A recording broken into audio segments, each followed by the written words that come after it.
चीन भारत को Indo Pacific में घेरने की कोशिश कर रहा है। अरुणाचल प्रदेश को लेकर एक बार फिर से चीन ने अपना दावा किया है कि अरुणाचल प्रदेश उसका हिस्सा है। भारत ने मुंह तोड़ जवाब देते हुए कह दिया है कि अरुणाचल प्रदेश भारत का हिस्सा था, है और रहेगा। लेकिन इसी बीच खबर आती है कि रूस के राष्ट्रपति व्लादिमीर पुतिन जो हैं वो पहली यात्रा के तौर पर चीन को चुन सकते हैं। ईरान मिडिल ईस्ट की सबसे बड़ी परेशानी अभी भी बना हुआ है और इजराइल हमास जंग का आगे क्या होगा, कई ऐसे सवाल जिनका आज जवाब तलाशने की कोशिश करेंगे। कर्नल अभिनव नवनीत के पास हम सीधा चल रहे हैं।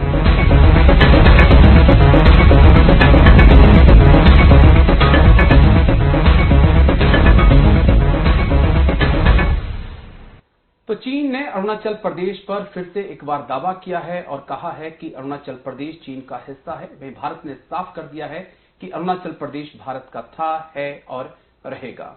दूसरी तरफ रूस के राष्ट्रपति पुतिन ने कहा है कि वो अपनी पहली यात्रा के तौर पर चीन को ही चुनेंगे। वहीं नेटो शीत युद्ध के बाद से सबसे बड़ा सैन्य अभ्यास कर रहा है, तो दूसरी तरफ अरब सागर में इस वक्त चीन, रूस और ईरान की आर्मी जो है वो भी दमखम दिखा रही हैं। भारत के सामने लगातार चुनौतियां टू फ्रंट वॉर को लेकर बढ़ती जा रही हैं। चीन इंडो पैसिफिक में भी अब भारत को घेरने की कोशिश कर रहा है। कई सवाल हैं जिनका जवाब तलाशने की आज हम कोशिश करेंगे। बेहद खास मेहमान आज चर्चा में हमारे साथ हैं colonel Abhinav Navneet. Thank you sir. जय हिंद। सबसे पहले थैंक यू और जय हिंद, नमस्कार। थैंक यू, आपने समय दिया।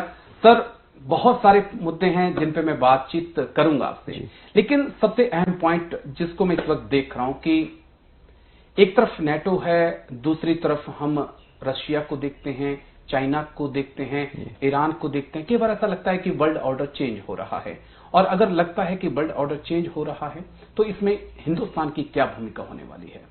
जी बिल्कुल सही। आज का डिस्कशन का टॉपिक आपने उठाया है। पूरी दुनिया में जिस तरह की गतिविधियां चल रही हैं, ऐसा लग रहा है कि एक अपहीवल आ रहा है। जियोपॉलिटिकल लैंडस्केप के अंदर बहुत सारे परिवर्तन हो रहे हैं।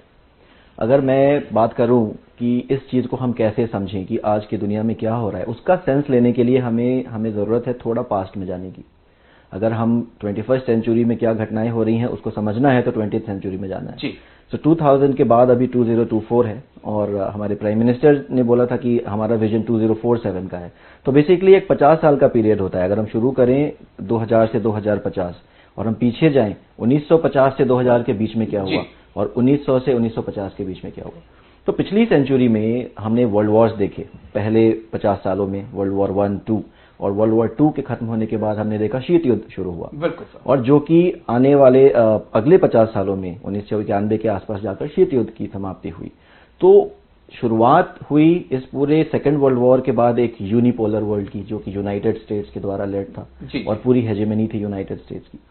उसके बाद धीरे धीरे वो वर्ल्ड बाइपोलर हुआ और आज जो वर्ल्ड ऑर्डर आप देख रहे हैं वो एक मल्टीपोलर वर्ल्ड ऑर्डर की शुरुआत है। ये सब कुछ शुरुआत इस पूरे वर्ल्ड में जो भी घटनाएं हो रही हैं उसका मेन प्रॉब्लम जो मैं समझता हूं, it is expansionalism, it is colonialism. जो ये पॉलिसी है, जो देश, जो मेजर प्लेयर्स हैं, बड़ी इकोनॉमीज हैं, वो ऐसा सोचती हैं कि वही सारा कुछ कंट्रोल करें और एक्सपेंशनिस्ट पॉलिसीज अपनाते हैं। और उसी की वजह से बहुत सारी प्रॉब्लम्स हमने देखी।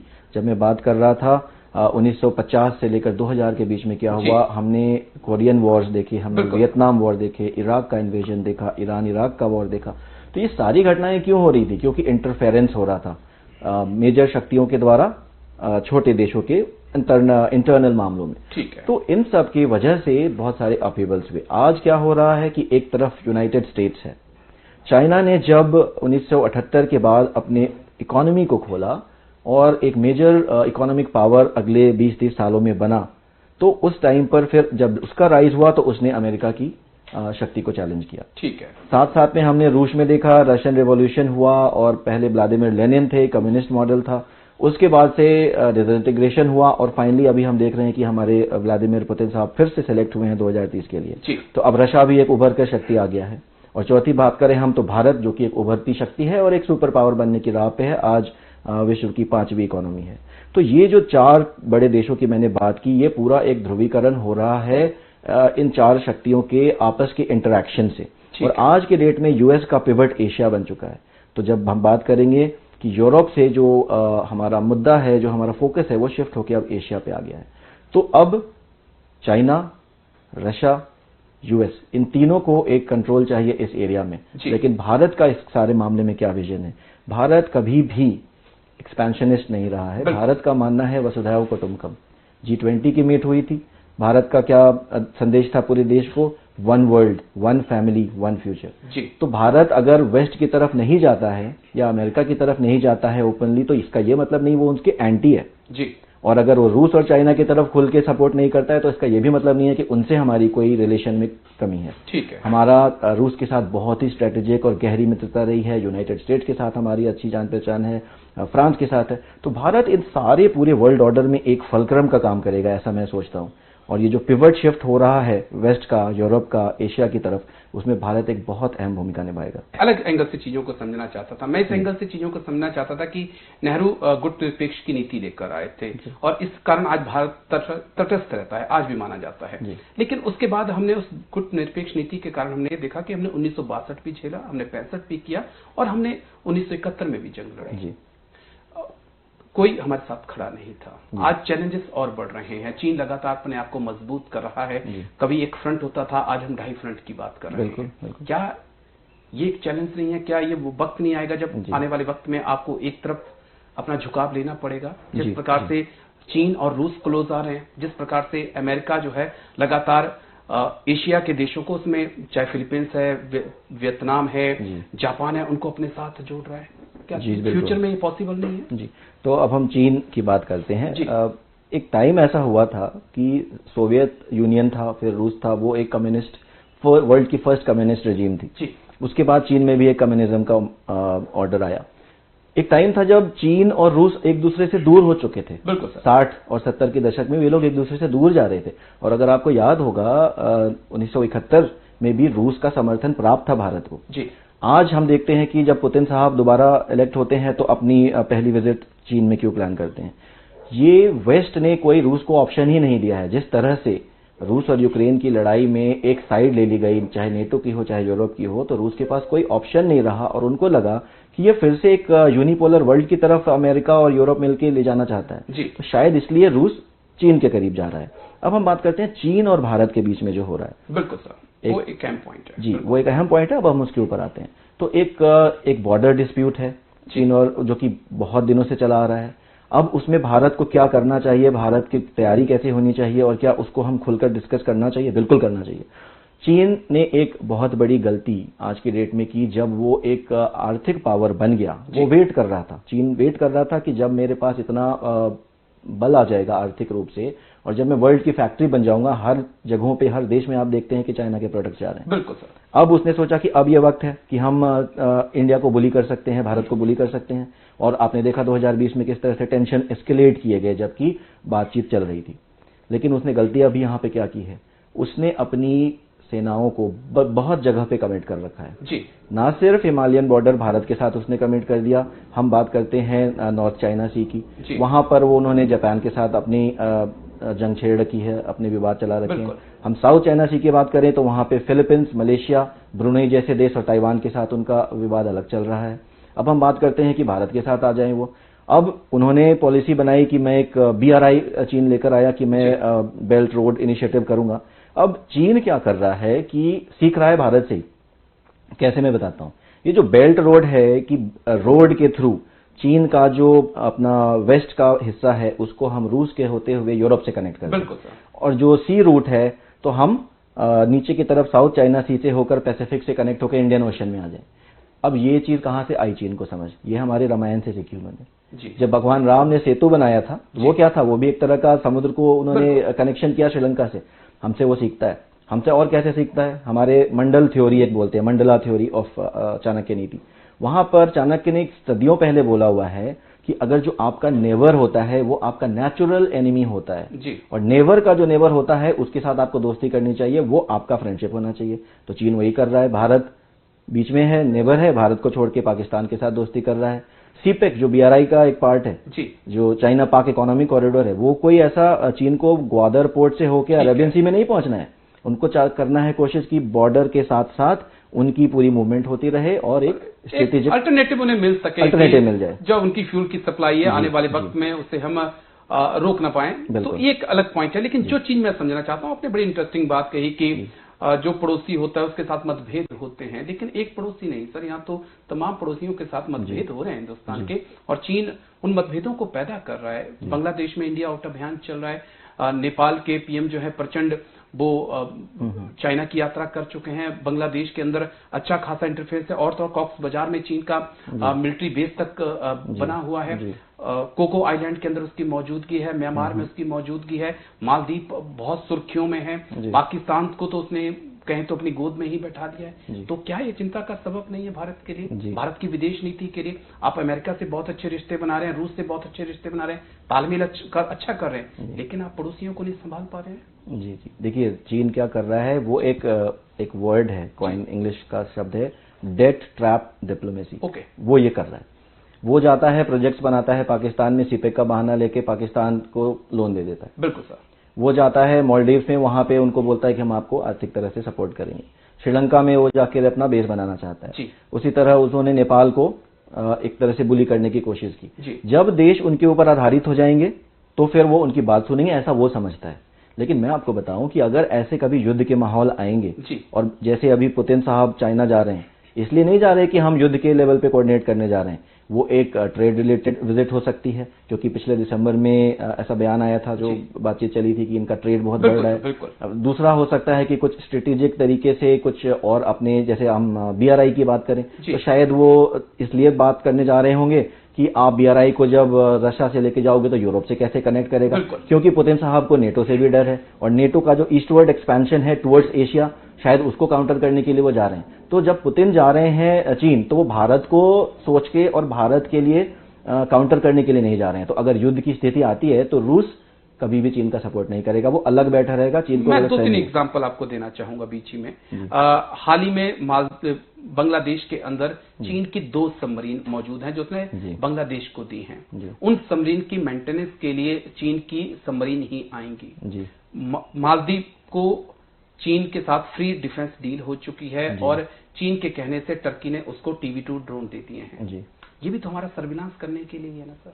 जी जी बिल्कुल। तो ये सब तो चलता रहता है। क्यों ऐसा चलता है? जो मलक्का स्ट्रेट्स है, that is the link between the Pacific ocean and the Indian ocean, ये दोनों का लिंक करता है वो। बिल्कुल। तो और देखा जाए तो पूरी दुनिया का जो ट्रेड है समुद्र के थ्रू 90% तो यहाँ से हो रहा है। बिल्कुल। सी लेन्स ऑफ कम्युनिकेशन वहां से जा रहे हैं। तो चीन की एक सोची समझी पहले ये एक स्ट्रिंग ऑफ पर्ल्स पॉलिसी बोलते थे चीन, जिसके तहत वो अलग अलग बेसिस बनाता है। और सभी एक्सपेंशनिस्ट कंट्रीज, जैसे मैंने बात की थी कि वर्ल्ड ऑर्डर जो चेंज हुआ था यूनिपोलर से मल्टीपोलर, और जितनी भी दिक्कतें हो रही हैं एक्सपेंशनिज्म की वजह से हो रही हैं। हम अगर अमेरिका की बात करें तो वो उनकी जो एक्सपेडिशनरी फोर्स होती है, नेवी एक्सपेडिशनरी होती है, 800 से ज्यादा बेस उन्होंने पूरी दुनिया में हर जगह बना रखे हैं। चीन भी वही करने की कोशिश कर रहा है। लेकिन क्या भारत उसके लिए कुछ नहीं कर रहा? भारत बिल्कुल कर रहा है। भारत, अगर आप मालदीव्स की बात करें कि मालदीव्स में गया चीन और वहां पे डिफेंस डील हो गई है, तो मालदीव्स के बिल्कुल नॉर्थ में भारत ने अपना INS जटायु बेस बना डाला है। अगर आप बात करें कि बांग्लादेश में उनकी सबमरीन आएंगी तो क्या उनको वहां पे हमारे एयरक्राफ्ट कैरियर्स नहीं मिलेंगे? क्या उनको हमारा INS अरिहंत नहीं मिलेगा? तो ऐसा नहीं है, हमारी सर्वेलेंस भी लागू है, जारी है। कोची में हमने बेस बनाया, सीहॉक हेलीकॉप्टर्स डाल दिया, जो हमारी maritime surveillance and operational capability को बढ़ा रहा है। तो भारत बिल्कुल सजग है। तो लेकिन फिर अरुणाचल का मुद्दा क्यों बार बार उठाया जा रहा है? पूर्वी लद्दाख में अभी भी मिरर फेस डिप्लॉयमेंट है। अरुणाचल प्रदेश पे हाल ही में चीन की टिप्पणी आई है। तो क्या ये भारत पे प्रेशर क्रिएट करने की कोशिश की जा रही है? डाइवर्जेंट टैक्टिक्स है अपने खुद के देशवासियों के लिए। उनकी इंटरनल प्रॉब्लम्स इतनी है, उनके जो उइघुर मुस्लिम्स हैं वहां पे विद्रोह चल रहा है, वहां की एजिंग पॉपुलेशन है, अनएम्प्लॉयमेंट वहां बढ़ रही है, तो उनका मुद्दा चाहिए किस तरह से देश की जनता को भटकाया जाए, किस तरह से उनको एक कॉमन एनिमी बताया जाए। होता क्या है कि जब हम बोलते हैं एक्सटर्नलाइजेशन ऑफ थ्रेट, ये मैंने कहीं सुना था किसी डिफेंस एक्सपर्ट से, ये मेरी लाइन नहीं है, तो आप पूरे देश को बताएं कि ये आपका कॉमन एनिमी है। तो पूरा देश एकजुट हो जाएगा और वो अपनी प्रॉब्लम्स भूल जाएगा, क्योंकि सबसे पहले तो कोई भी देश का निवासी वो अपने देश से प्यार करता है। तो अगर हम आज इन भारत बोले कि देशवासियों लड़ाई होने वाली है और पूरा मोबिलाइजेशन होगा, हम चाहते हैं कि आप सब अपनी जॉब से कुछ कंट्रीब्यूट करें, जॉब छोड़ दें और पूरा मॉरल सपोर्ट और पब्लिकली सपोर्ट करें, तो जनता आ जाएगी। तब कोई नहीं पूछेगा कि भाई सर मेरे पास जॉब नहीं है या कुछ ऐसा बात नहीं है। तो यही एक डाइवर्जनरी टैक्टिक्स है, और प्रेशर टैक्टिक्स करना चीन का हमेशा से काम रहा है। ठीक है, वो तो होता है, वो देखता है कि रिएक्शन क्या होगा। लेकिन वो एक चीज भूल गया कि अब जो हमारी सरकार है जितनी सशक्त तरीके से, पहले कोई नाम नहीं लेता था, पड़ोसी देश बोलता था, अब खुलकर हमारे एक्सटर्नल अफेयर्स मिनिस्टर चीन का नाम लेते हैं और बोलते हैं और उसको एक्सपोज भी कर रहे हैं इंटरनेशनल एनवायरनमेंट में। तो यही है, इसलिए वो इस तरह की हरकतें कर रहा है।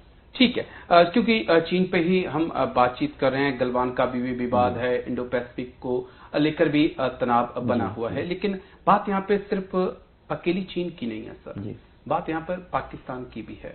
जिस प्रकार से हाल ही में टैंकों की सप्लाई हुई है, सबमरीन की सप्लाई हो रही है, उसके लिए वॉरशिप बनाए जा रहे हैं लगातार, और तो और मोबाइल टावर्स तक जो है चीन पाकिस्तान में जाकर लगा रहा है भारत के बॉर्डर पर। क्या दोनों एक बड़ा खेल खेलने की तैयारी में है, जो हम कहें सीडीएस रावत सर कह के गए थे टू फ्रंट वॉर की, क्या दोनों उसकी तैयारी कर रहे हैं और भारत अगर उसको लेकर कितना तैयार है?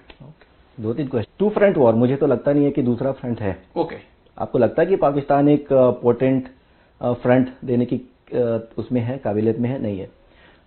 बात की आपने मोबाइल टावर्स लगने की, मैं बीच में आपको टोकूं, मुझे लगता है कि मैं अपनी सब्सटैंशिएट करूंगा मैं जो बोल रहा हूं, लेकिन मुझे लगता है कि नेतन्याहू को भी 7 अक्टूबर 2023 से पहले हमास को लेकर कुछ ऐसा ही नहीं लगता था कि बिल्कुल। तो मैं क्लैरिफाई करता हूं, मैं बताता हूं किस तरीके से।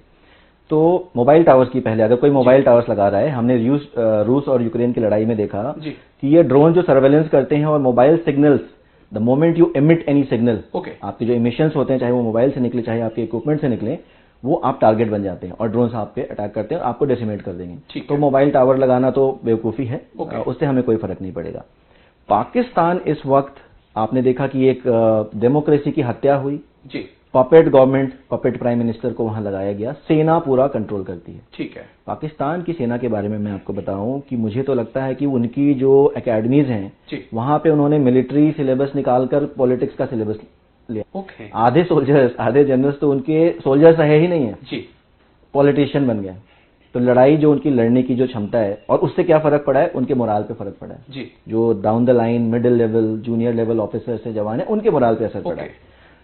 अफगानिस्तान के साथ वो कमिटेड हो रखे हैं पाकिस्तान अभी, क्योंकि वहां उस फ्रंट से लड़ाई चल रही है। तहरीके तालिबान पाकिस्तान ने उनकी बहुत सारी कैजुअल्टी की है, उनके ऊपर ऑपरेशन किए हैं। अगर हम बात करें अटैक्स की, जो पाकिस्तान में अटैक्स हुए हैं पाकिस्तान आर्मी के ऊपर, अगर आप पिछले 10 सालों का डेटा निकालें तो 2023 में 365 करीब, if I am not wrong, लगभग उतने, मतलब हर दिन एक अटैक हुआ है।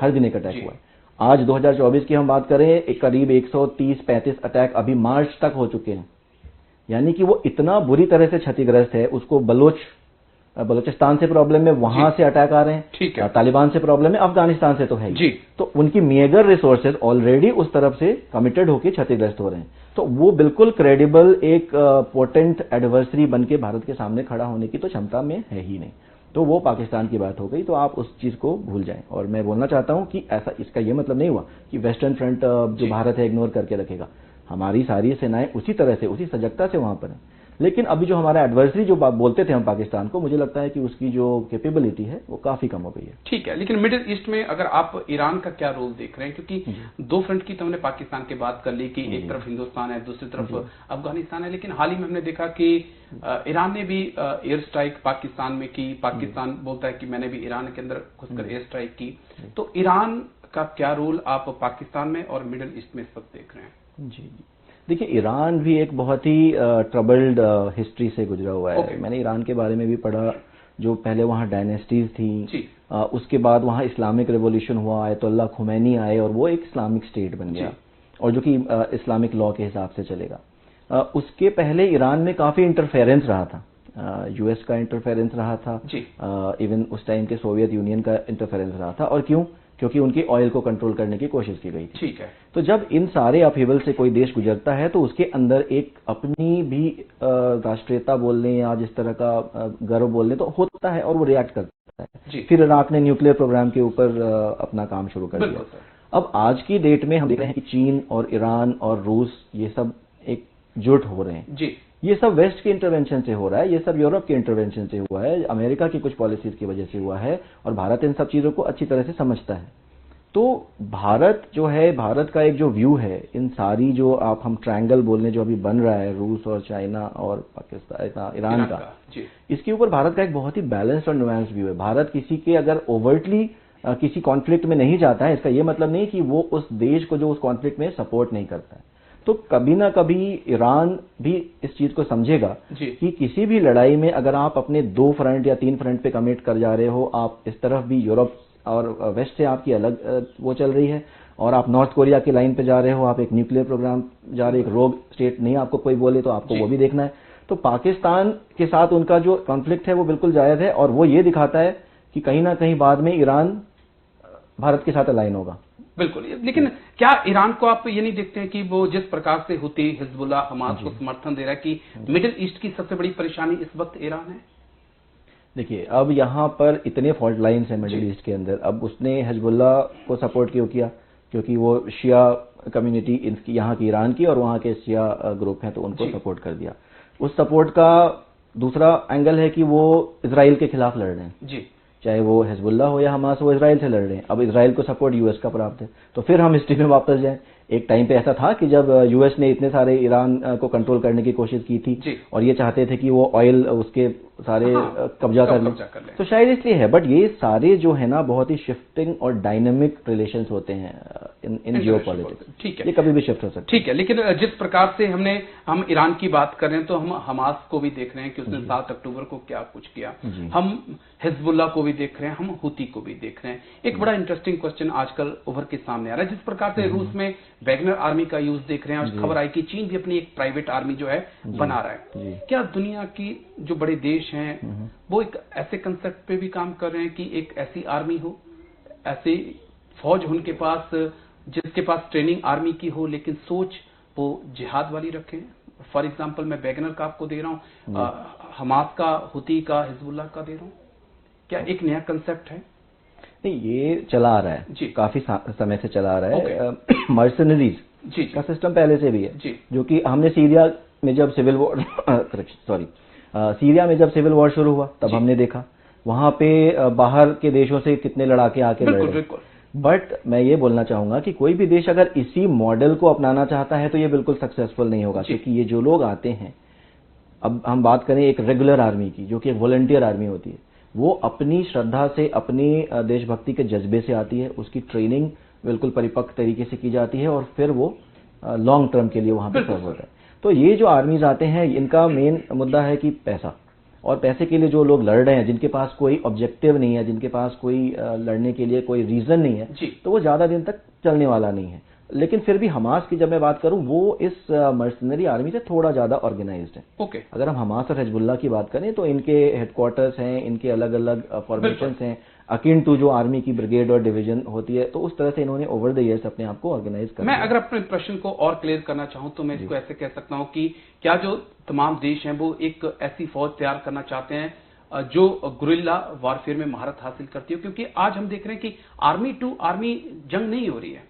आज किसी देश की फौज की सामने, जैसे हिजबुल्लाह, हमास हो या वैगनर आर्मी हो, उनके साथ जंग हो रही है। तो ये भी एक नया कंसेप्ट नहीं है सर, कि आर्मी टू आर्मी फाइट नहीं हो रही है। आपको आतंकियों के साथ लड़ना होगा जो वेल ट्रेंड होंगे, और लेकिन सोच उनकी आर्मी से हटकर होगी। तो ये मैं इस पे भी आना चाहता था। अभी हो क्या रहा है, जैसे हमने वर्ल्ड ऑर्डर की बात की, रूस की बात की, अमेरिका की बात की, चीन की बात की, भारत उसके बीच में क्या कर रहा है। ये जो इतना अपहेवल्स हो रहा है, यूक्रेन रूस का लड़ाई चल रहा है, हमास के साथ इजराइल और पूरा मिडिल ईस्ट, उसमें इस बीच में कहीं ना कहीं हमने एक्सट्रीमिज्म और टेररिज्म को नजरअंदाज कर रहे हैं। बिल्कुल, मेरा ये मानना है कि पूरी दुनिया का फोकस इस टाइम पे पहले होना चाहिए अपनी रीजनल सिक्योरिटी पे। तो ये फायदा उठा रहे हैं, जो छोटे छोटे ग्रुप की आप बात कर रहे हैं, ये इसी पूरी लड़ाइयों का फायदा उठाकर, और ये अपनी कैपेसिटी बिल्डिंग इस समय कर रहे होंगे। नॉन स्टेट एक्टर्स का इस्तेमाल कन्वेंशनल लड़ाई को सपोर्ट करने के लिए हमेशा से होता आया है। और ये केस हमने, जैसे आपने हमास की बात की, जिस तरह से गाजा स्ट्रिप का इन्वेजन हुआ, वो एक कन्वेंशनल लड़ाई की तरह से नहीं हुआ, एसिमेट्रिक वॉरफेयर की तरीके से हुआ। हम भारत में भी देखते हैं, पाकिस्तान की तरफ से ये नॉन स्टेट एक्टर्स ही हैं, जो लश्कर-ए-तोयबा है, जो Jaish-e-Mohammed, these are non state actors, क्योंकि इनको पाकिस्तान भी डिसोन कर देता है कि मेरी आर्मी नहीं है, और भारत में आके आतंक मचाते हैं। तो ये हो रहा है। लेकिन अब सारे देश के जो बड़े जो देश हैं इस पूरे वर्ल्ड में, उनको जरूरत है कि इस चीज को पहले एड्रेस करें। अगर रीजनल सिक्योरिटी नहीं होगी तो इकोनॉमीज भी ग्रो नहीं कर पाएंगी, और इस बात को समझने की जरूरत है। ठीक है, मैं एक और अहम पॉइंट पे बात कर रहा हूं, क्योंकि हम हमास पे बात कर रहे हैं। अगर मैं देखूं तो हमास और इजराइल की जंग, रूस यूक्रेन की जंग जी से अगर मैं भारत के लिहाज से समझना चाहूं आपसे कि इंडियन आर्मी ने क्या कुछ इन दो युद्ध से सीखा है और क्या कुछ सीखने की जरूरत है? ये बहुत अच्छा सवाल है, क्योंकि एक नहीं बहुत लेसन हैं। जी। ये दोनों लड़ाइयाँ दोनों अलग हैं। ओके। उनका स्केल अलग है, उनका तरीका अलग है जी। उसमें होने वाले ऑपरेशंस हैं, इक्विपमेंट सब काफ़ी डिफरेंस है। बट मैं पहले बात करूंगा हमास और इजराइल की लड़ाई। वहाँ पर हमने देखा कि एक रिलीजियस फेस्टिवल का दिन है जी, और उस दिन अटैक होता है, जबकि लोग सोच भी नहीं सकते थे और लोग दूसरी काम में इन्वॉल्व थे। अब इंटेलिजेंस वहाँ पे आता है। सबसे पहला लेसन जो था कि इतनी संख्या में हैंड ग्लाइडर्स का यूज़ करके, मोटर बाइक्स का यूज़ करके, बुलडोजर्स का यूज़ करके इतनी सारी मात्रा में लोग घुस गए।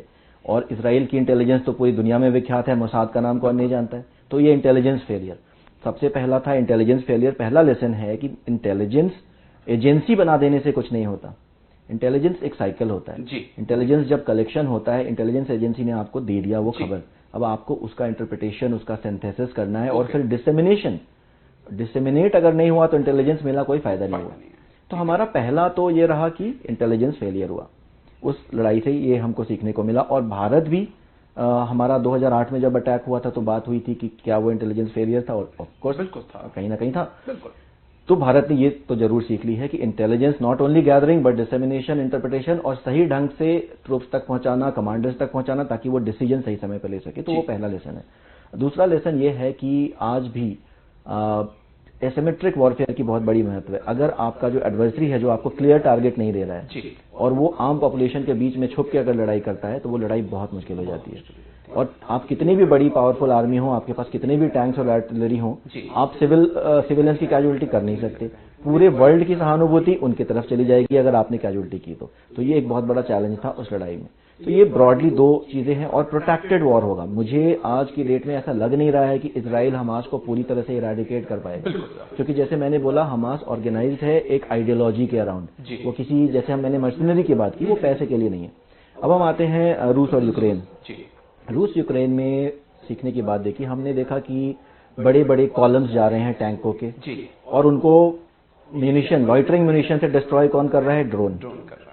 तो हर जगह ड्रोन्स हैं हवा में और बैटलफील्ड अब पूरी तरह से ट्रांसपेरेंट हो चुका है। बड़ी सीख हमें इस लड़ाई से मिली। बस एक आखिरी पॉइंट जिस पे बात होना बहुत जरूरी है, क्योंकि ये माना जाता है कि आने वाले वक्त में भारत और अमेरिका के संबंध और मजबूत होंगे। किस प्रकार से हम भारत अमेरिका के रिलेशंस को देखें उस वक्त जिस वक्त अमेरिका पर भरोसा करने से दुनिया बचती है? जी, कैसे देखें दोनों देशों का रिलेशंस का क्या फ्यूचर है?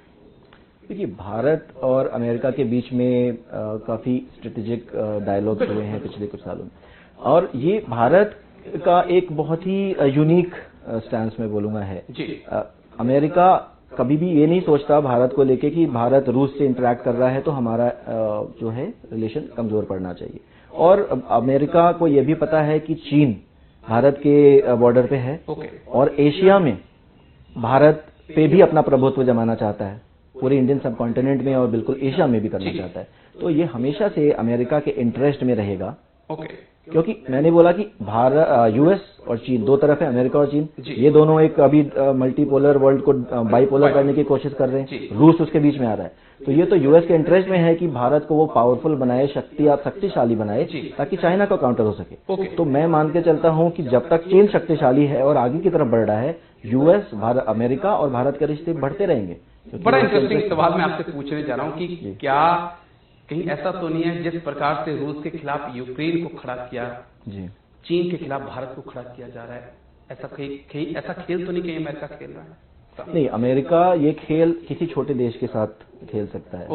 ये आप बोल सकते हैं कि ताइवान के साथ खेल सकता है या फिर फिलीपींस के साथ खेल सकता है। भारत की जो डिप्लोमेसी है, भारत एक समय पे विश्वगुरु रह चुका है, तो भारत के साथ डेफिनेटली नहीं खेलेगा। और भारत का लैंड मास आप देखिए, भारत की आर्मी, नेवी, एयरफोर्स देख लीजिए, 5वीं बड़ी इकोनॉमी है ये विश्व की, और हमारी जो आर्मी है वो 4थी बड़ी विश्व की आर्मी है, और बहुत जल्दी हमारी इकोनॉमी 3रे नंबर पे आने वाली है। तो डेफिनेटली ऐसा कुछ यूएस की मंशा नहीं रहेगी, क्योंकि उनके भी जो स्ट्रेटेजिस्ट हैं, डिप्लोमेट्स हैं, उनको पता है कि किस तरह से इस रिलेशनशिप को आगे लेकर जाना है। चलिए, बहुत बहुत शुक्रिया। ये थे हमारे साथ कर्नल नवनीत अभिनव। बहुत बहुत शुक्रिया सर, आप हमारे साथ जुड़े, तमाम सवालों के आपने जवाब दिए। तो डिफेंस टॉक में आज मेरे साथ इतना ही। अगले हफ्ते फिर होगी मुलाकात। दीजिए